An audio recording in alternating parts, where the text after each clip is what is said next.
Тэр нэг KH гэдэг юм том апартментийн хажуудлын дээд давхрын хүүхдийн тоглоомын талбай дээр тоглож байна. Би сая пүүз байхгүй болохоор юучлээсэн хөл нөцгөн гүгээд баахан өөрийгөө дасгалжуулчлаа.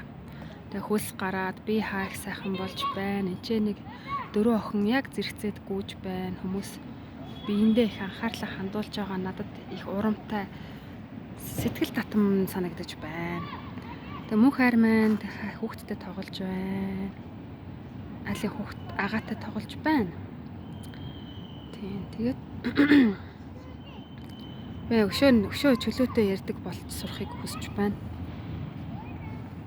Өшөө яаж илүү чөлөөтэй ярьж сурах вэ гэдэг тал дээр төвлөрч байгаадаа баяртай байна.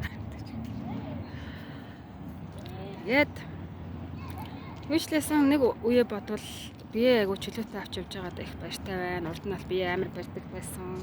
Тэрийг одоо айгу бие чөлөөтэй авч явдаг. Тэгээд их ч хүмүүсээс их айдаг байсан. Одоо тэр маань бас гайгүй болсон их баяртай байна.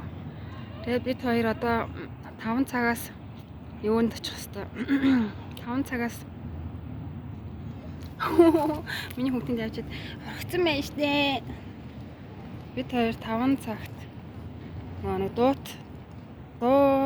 дуугаар сэтгэл эмчилдэг тийм газар очиод сэтгэл эмчилдэг тийм газар ажилд орох гэж бас санал тавих санаатай өөрийгөө өшөө нээж олон хүмүүстэй харилцахгүй бол нарциссист ээжтэй байгаа тохиолдолд нарциссист ээжтэйгээ удаан ингээд нэг газар байгаад ахаараа бүх хүмүүсийг нарциссист гэж бодоод айгаад тэгээд гадуур явж хүмүүстэй харилцахаас айдаг болчтой учраас аль болох энд тэнд ажилд орох гэж олон хүмүүстэй харилцах гэж хичээх арга хэмжээ авч байна.